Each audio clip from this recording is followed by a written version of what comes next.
जो कहानी मैं आज आपको सुनाने वाली हूँ उसका जिक्र मैंने अपनी फैमिली मेम्बर्स के अलावा और किसी से नहीं किया।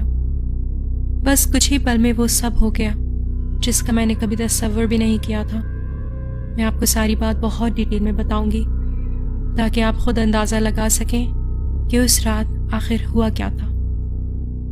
उस रात थक के जैसे ही मैं बिस्तर पे लेटी मेरी आंख लग गई।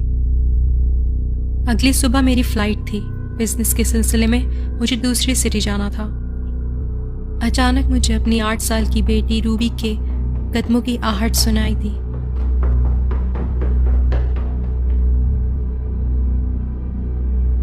आज नहीं रूबी।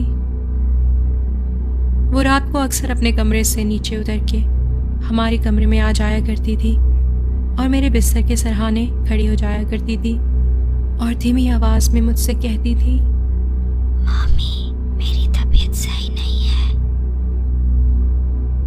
वो कभी भी अपने अब्बू को नहीं उठाती थी क्योंकि उसे मालूम था कि वो उसकी बात नहीं मानेंगे कि वो अगले दिन स्कूल से छुट्टी कर ले। थकन के मारे मेरी हालत ख़राब थी और मैंने हिम्मत करके रूबी से पूछना शुरू किया कि आखिर आज कौन सा नया मसला है।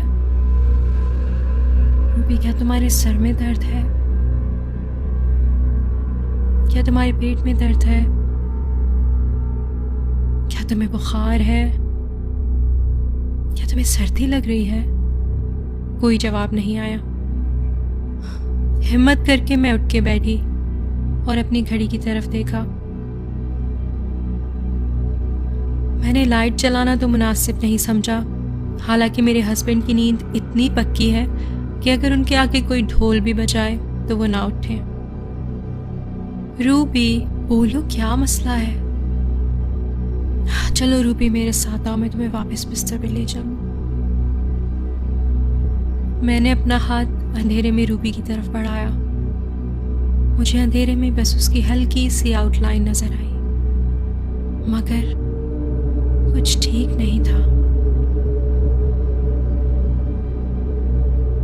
हालांकि मेरे कमरे में बहुत अंधेरा था, मगर जो बच्ची मेरे सामने खड़ी थी वो उस कमरे की डार्कनेस से भी कई ज़्यादा डार्क लग रही थी।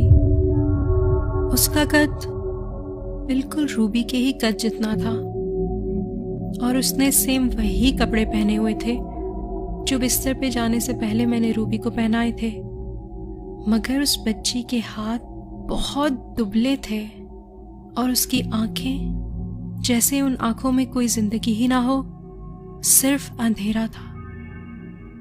ये मेरी रूबी तो नहीं हो सकती। क्या ये कोई और बच्चा है जो भूले से हमारे घर में आ गया है?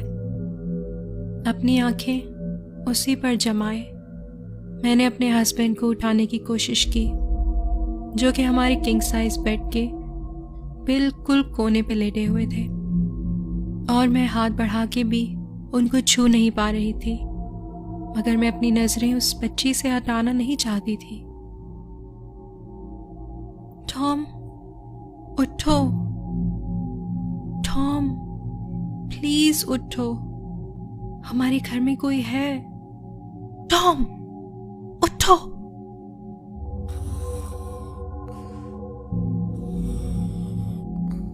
फिर मुझे ऐसा लगा कि वो बच्ची अब बिल्कुल भी हिलजुल नहीं रही और मेरी ही तरफ देख रही है।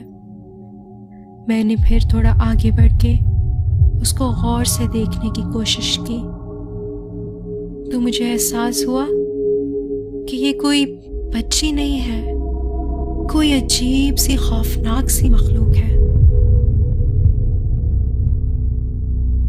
उसका अजीब से तरीके से हिलना और रूबी के जैसे रोने की आवाजें निकालना मुझे बेइंतहा खौफ में मुब्तला कर रहा था।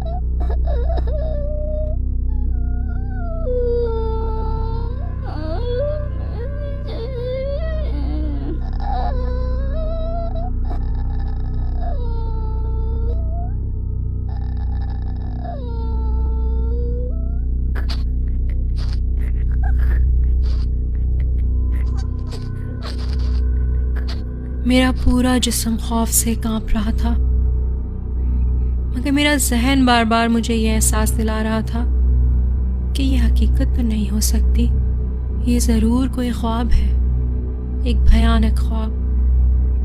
मगर मैं ख्वाब कैसे देख सकती हूँ? ये तो बिल्कुल हकीकत लग रहा था। मैं अपनी घड़ी देख सकती थी, मैं अपनी साइड टेबल, उस पे रखा हुआ लैंप देख सकती थी, मैं अपने चेहरे को हाथ लगा सकती थी, अपनी आंखों को महसूस कर सकती थी। तो ये ख्वाब कैसे हो सकता है?